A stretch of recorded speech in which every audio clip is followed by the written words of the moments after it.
루카가 전한 거룩한 복음입니다. 주간 첫날 바로 그날 예수님의 제자들 가운데 두 사람이 예루살렘에서 예순 스타디온 떨어진 엠마오라는 마을로 가고 있었다. 그들은 그동안 일어난 모든 일에 관하여 서로 이야기하였다. 그렇게 이야기하고 토론하는데 바로 예수님께서 가까이 가시어 그들과 함께 걸으셨다. 그들은 눈이 가리어 그분을 알아보지 못하였다. 예수님께서 그들에게 걸어가면서 무슨 말을 서로 주고받느냐 하고 물으시자 그들은 침통한 표정을 한 채 멈추어 섰다. 그들 가운데 한 사람, 클레오파스라는 이가 예수님께 예루살렘에 머물렀으면서 이 며칠 동안 그곳에서 일어난 일을 혼자만 모른다는 말입니까? 하고 말하였다. 예수님께서 무슨 일이냐 하시자 그들이 그분께 말하였다. 나자렛 사람 예수님에 관한 일입니다. 그분은 하느님과 온 백성 앞에서 행동과 말씀에 힘이 있는 예언자셨습니다. 그런데 우리의 수석사제들과 지도자들이 그분을 넘겨 사형 선고를 받아 십자가에 못 박히시게 하였습니다. 우리는 그분이야말로 이스라엘을 해방하실 분이라고 기대하였습니다. 그 일이 일어난 지도 벌써 사흘째가 됩니다. 그런데 우리 가운데 몇몇 여자가 우리를 깜짝 놀라게 하였습니다. 그들이 새벽에 무덤으로 갔다가 그분의 시신을 찾지 못하고 돌아와서 하는 말이 천사들의 발현까지 보았는데 그분께서 살아계시다고 천사들이 일러주더랍니다. 그래서 우리 동료 몇 사람이 무덤에 가서 보니 그 여자들이 말한 그대로였고 그분은 보지 못하였습니다. 그때 예수님께서 그들에게 이르셨다. 아, 어리석은 자들아, 예언자들이 말한 모든 것을 믿는 데에 마음이 어찌 이리 굼뜨냐. 그리스도는 그러한 고난을 겪고서 자기의 영광 속에 들어가야 하는 것이 아니냐. 그리고 이어서 모세와 모든 예언자로부터 시작하여 성경 전체에 걸쳐 당신에 관한 기록들을 그들에게 설명해 주셨다.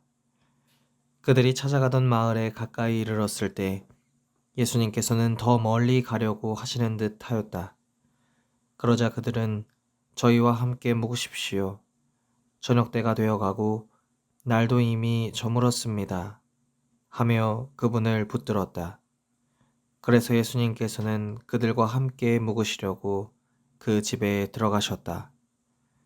그들과 함께 식탁에 앉으셨을 때 예수님께서는 빵을 들고 찬미를 드리신 다음 그것을 떼어 그들에게 나누어 주셨다. 그러자 그들의 눈이 열려 예수님을 알아보았다. 그러나 그분께서는 그들에게서 사라지셨다. 그들은 서로 말하였다. 길에서 우리에게 말씀하실 때나 성경을 풀이해 주실 때 속에서 우리 마음이 타오르지 않았던가. 그들이 곧바로 일어나 예루살렘으로 돌아가 보니 11 제자와 동료들이 모여 정녕 주님께서 되살아나시어 시몬에게 나타나셨다 하고 말하고 있었다. 그들도 길에서 겪은 일과 빵을 떼실 때에 그분을 알아보게 된 일을 이야기해 주었다.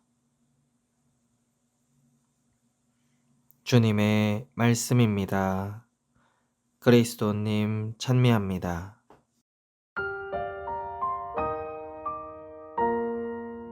예수님의 제자 두 사람이 그동안 일어난 모든 일에 관하여 이야기를 나누면서 엠마오로 걸어가고 있었습니다. 그 이야기의 중심에는 나자렛 사람 예수님이 있었죠. 아주 놀랍게도 부활하신 예수님께서 그들과 함께 걸으십니다. 물론 그들은 눈이 가리어 알아보지 못했죠. 그도 그럴 것이 그들은 비탄과 절망의 늪에 빠져 있었거든요. 무언가를 제대로 볼 수 있는 상태가 아니었던 것입니다. 몇몇 여인들이 부활에 관하여 몇 차례 증언했어도 그들은 믿을 수 없었습니다. 그런 그들에게 예수님께서 이런 말씀을 하십니다. 그리스도는 그러한 고난을 겪고서 자기의 영광 속에 들어가야 하는 것이 아니냐. 이렇게 이르신 다음 구약 성경 전체에 걸쳐 당신에 관하여 기록된 내용을 차근차근 들려주셨죠. 그들은 이 이야기에 완전히 몰입합니다. 시간이 얼마나 흘렀을까요? 어느덧 목적지에 거의 다다랐습니다. 예수님은 더 멀리 가려 하셨지만 그들이 예수님을 붙잡았죠. 결국 함께 식사하게 되었는데 예수님께서는 빵을 들고 찬미를 드리신 다음 그것을 떼어 그들에게 나누어 주셨습니다. 바로 그때 제자들의 눈이 활짝 열려 부활하신 예수님을 알아보게 되었고 그분은 이내 사라졌지요.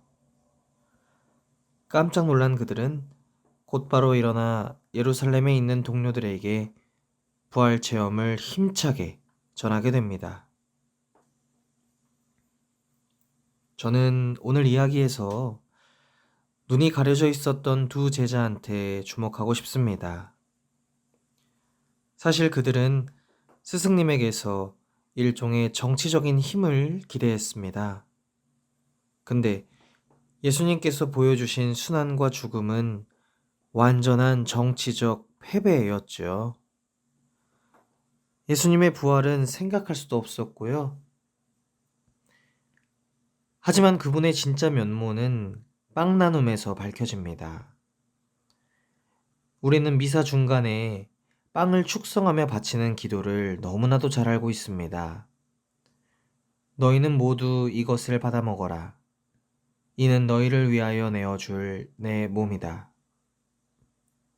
예수님의 빵 나눔은 사랑 때문에 당신의 몸, 더 나아가 당신의 전부를 내어주는 것을 의미하지요.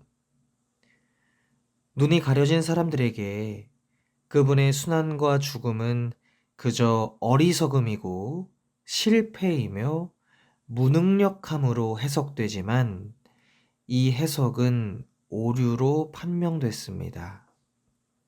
왜냐하면 예수님의 부활은 실패가 아니라 진정한 승리이기 때문입니다. 그래서 사랑은 영원한 행복으로 인도하는 지름길이요. 온 세상에 평화와 기쁨을 안겨다주는 보물이 되는 것입니다. 이제 우리의 시선을 제일 독서로 돌려봅시다. 여기서 우리는 모태에서부터 불구자인 사람 하나를 만나지요. 그 당시 의학은 지금처럼 발달하지 못했기 때문에 그 사람은 자기에게 주어진 삶을 운명처럼 받아들이는 수밖에 없었습니다.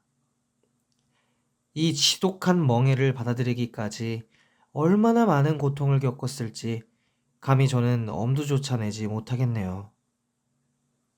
그래도 어떻게든 살긴 살아야 하니까 구걸은 시작했는데 분명 사는 게 아니었을 겁니다. 불구자는 베드로에게도 똑같이 빵과 돈을 구걸했습니다. 근데 베드로는 전혀 다른 것을 선물합니다. 내가 가진 것을 당신에게 주겠습니다. 나자렛 사람 예수 그리스도의 이름으로 말합니다. 일어나 걸으시오.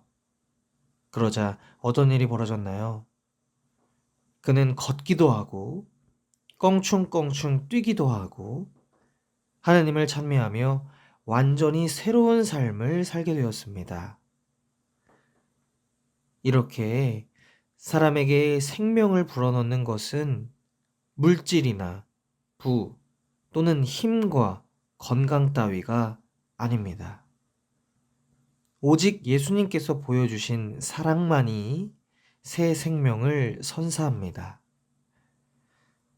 사랑하는 형제자매 여러분, 부활 8일 축제 수요일인 오늘 우리는 내어주는 삶으로 다시 한번 초대받습니다. 사는 게 아닌 사람들, 가난하고 힘없는 사람들, 소외되고 버림받은 사람들, 무시받고 절망으로 허덕이는 사람들에게 부활의 기쁨을 내어줍시다. 기쁜 소식으로 무장하여 그들에게 힘차게 달려갑시다. 당신의 모든 것을 내어주신 예수님처럼 우리의 모든 것을 다른 이에게 내어주기로 다짐합시다.